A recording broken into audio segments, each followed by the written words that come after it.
Welcome back. This is your Feel Good Breakfast Show, Expresso on SABC3, still broadcasting across the land. And right now we're broadcasting those Feel Good green fingers all across the land. Our resident is a permaculturist. Permaculturist Ben Getz from Urban Harvest is here to teach us a bit about gardening. And I can't believe how our garden has grown. It's actually looking pretty good, right? Yeah, absolutely. And so last week we spoke about using earthworm tea as a form of fertilizing your garden. It's very, very good. It's very organic and natural. But we're discovering new ways that you can make your own home brews at home, right? Absolutely. So what exactly are we looking at today?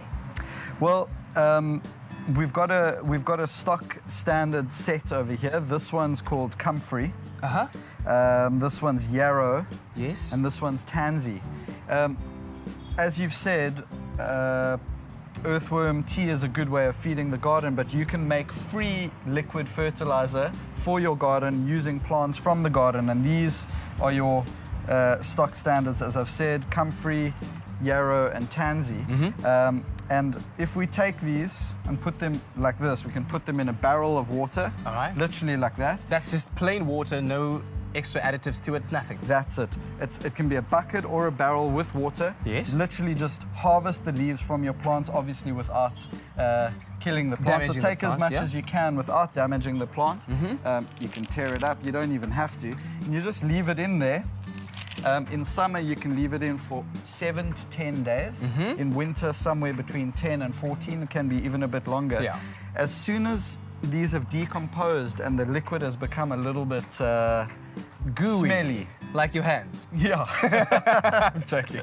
So as soon as it's decomposed and it's smelly, then that's the liquid fertilizer is ready to put onto the garden. Yes. You can spray it on or pour it on directly onto the garden. Would you say using this kind of fertilization system is better than using, like, let's say, the more advanced stuff, like with chemical stuff, if you will? Oh, that's a big discussion, but the basic answer is absolutely. For one thing, this doesn't cost anything. For another thing, it's sustainable because it's coming straight out of the garden, so it keeps reproducing the plants, producing new leaves. Every week you can harvest new leaves, make new fertilizer and put it on. But there's there's a much bigger issue around whether if you're wanting to eat your food and you want it to be organic, you've got to use organic fertilizer, not chemical fertilizer. Exactly. So we've got a kettle of boiling water over here. I'm not exactly sure what you're going to do with it, but please show us. Okay, so on the one hand, you've got fertilizer to feed the garden. On the other hand, people obviously often have problem with pests in the garden. So you can use certain plants from the garden to help keep away pests. Oh, okay. So feeding and then also pest repelling. We've got, here we've got perennial basil. Perennial basil. Right. Would this be the same kind of basil that you use to cook with? You can cook with that, absolutely. That is the basil that you eat, but perennial, it's slightly tougher, slightly more bitter, but a lot stronger, and it keeps producing throughout the year. That's why it's called perennial, versus your sweet basil, which is more regularly used for your culinary uses and the salads. So perennial basil... Definitely coming through. I mean, I've just held it for 2 seconds and my fingers smell like perennial basil. Definitely, strong smells. This one's also got a strong smell. What does that smell like? Whoa! Wild garlic. Yeah, okay, there we go. Also known as tulbachia. Tulbachia. And this one is Umhlonyana in Xhosa. Umhlonyana. In Afrikaans, it's wilde els, and in English, I think it's called wild wormwood.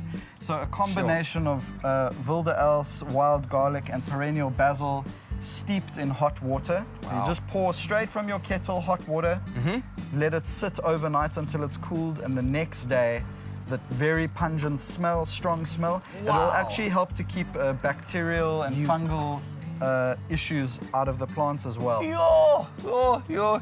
The smell coming from here is very powerful. Tell me, other than using it as a tea like this, or letting it brew like this, would it help to plant these kind of plants next to your other plants in order to use that as some kind of That's a brilliant question. Absolutely. These are all very good companion plants. We've discussed on previous segments companion planting. These are great companion plants. In permaculture, we call them dynamic accumulators. So they actually help to build the soil where they're growing. They're companion plants. In other words, the plants can grow around them and be very happy. And then again, they're brilliant for making fertilizer, pesticide, and even for activating compost. Yeah. I just want everyone to see this at home. This amazing brew of organic mixture is just amazing. The smell. Strong I think smell, yeah. You know this will keep all of the pests out of your garden. And of course, good for your gardening as well, for your soil. Plant them like companion planting, like you said. Plant them Exactly. next to your plant, and hopefully you'll have a green garden like ours that's looking very, very healthy indeed. Sir, thank you very much. Always appreciate it. pleasure. Man, now my hands are going to smell like paint. It's all green fingers. But speaking of companions, two sisters, the Williams sisters rather, are going to be here in South Africa in a couple of weeks, and we're exploring all of their talents, talking about different kind of tennis skills. And I hear a bit of a ping pong competition going on there. Graham and Leanne have something going on. What's up, guys?